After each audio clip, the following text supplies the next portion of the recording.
Unbelievable opportunity sitting in front of us here with a top 10 matchup versus a really good team. You watch these guys on tape. They do a lot of things well. I think the first thing that just stands out to you is when you look at special teams and how dominant they've been in special teams and blocking kicks, just what they do, and then how they play to their players' strengths. Their quarterback's playing as good as anybody. Obviously, they're extremely well coached on both sides of the ball. They create a lot of havoc on defense, and ultimately, that's where we're counting on our fans to be part of what makes this environment great. It's an exciting weekend in Eugene.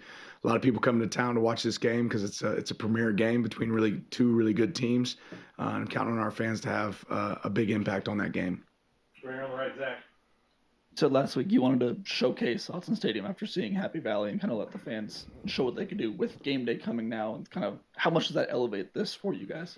Well, it doesn't necessarily. The excitement's around playing an unbelievable team, but I think you'd be lying if you said it didn't affect our fans and the excitement around this game that it's going to create for them. And our fans have always been unbelievable, but we want everybody in the Big Ten to get to experience that. So Indiana's coming. They're obviously a really talented team, but our fans got a chance to make an impact, and we want to see it and feel it on Saturday.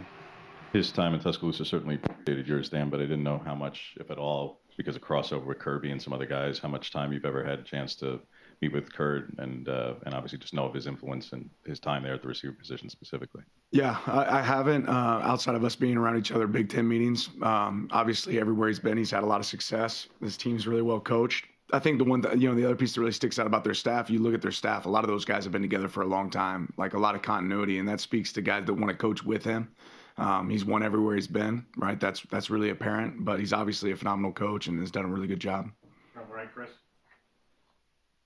Just your impressions and thoughts of their offense. I know it's real balanced, and what do you do to try to combat that balance?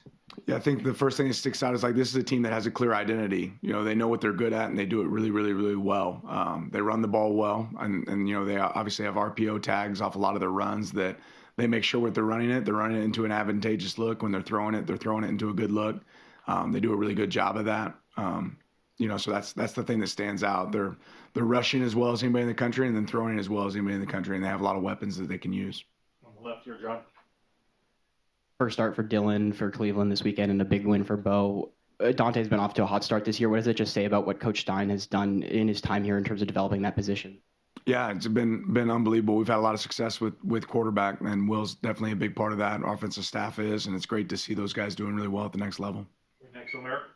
I think Fernando was like 40 of 43 2 consecutive games. Or what allows him to be that accurate, that dialed in, and consistent? Yeah, their timing is really impressive. They know where guys are going to be at. They do a really good job of shaping their routes.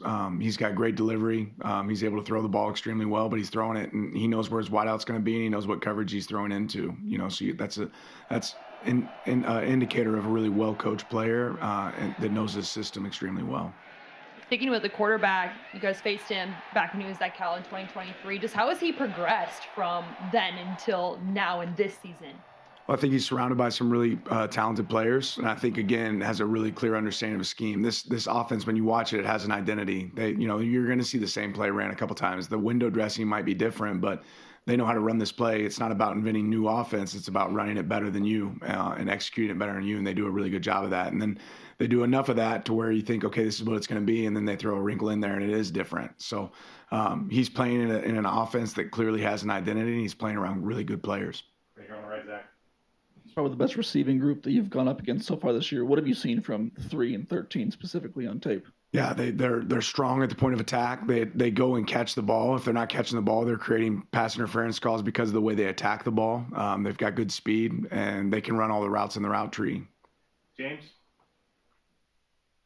What's enabled them to cause so much havoc on defense, particularly in TFLs and sacks? Yeah, I mean, it's a multitude of looks. They're aggressive by nature, right? They do a good job of eliminating explosive plays, but they run a lot of, simulated pressures and fire zone pressures that create, havoc up front. Paths change quite a bit, with the D-line, a lot of different stunts that they use. And the guys win at the point of attack when they do blitz. So they do a good job of that. On the left here, John. What kind of sense of comfort does a guy like Dante provide you and the rest of the coaching staff as a guy who doesn't put the ball at risk and avoids those negative plays and sacks and stuff like that? Yeah, I think it's really important, and it's tough against a team like this that plays a little bit more spot zone. They break on the ball really, really well. They do a good job of playing in zones and understand where the quarterback's going to take the ball. So this is one where we have to do a great job of protecting the ball, but our quarterback's done that so far. Dante's got to continue to do that this week. All right, Zach.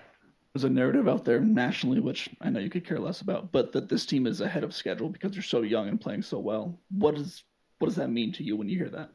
You talking about our team? Yes. Nothing. You're on the right. I was not Zach there just a little bit. This is one of the better wide receiver cores you faced so far, and you've got a couple of young DBs. What's allowed them, both personally and then from your staff, to progress so quickly in this defense? Yeah, preparation. These guys have worked really, really hard. We pitch a lot at them every single week about understanding how we're going to play certain coverages or adapt those changes. Those guys have worked really hard and prepared really hard, and then they push themselves in practice to get the results you want on the field on Saturdays. On the left, Eric. Sounds like Pons is going to be available for Indiana this weekend based on what their coach's comments earlier. What kind of a difference maker is he, and kind of what do you see on film? Yeah, he's a great player, and it doesn't just show up on defense; shows up on special teams as well.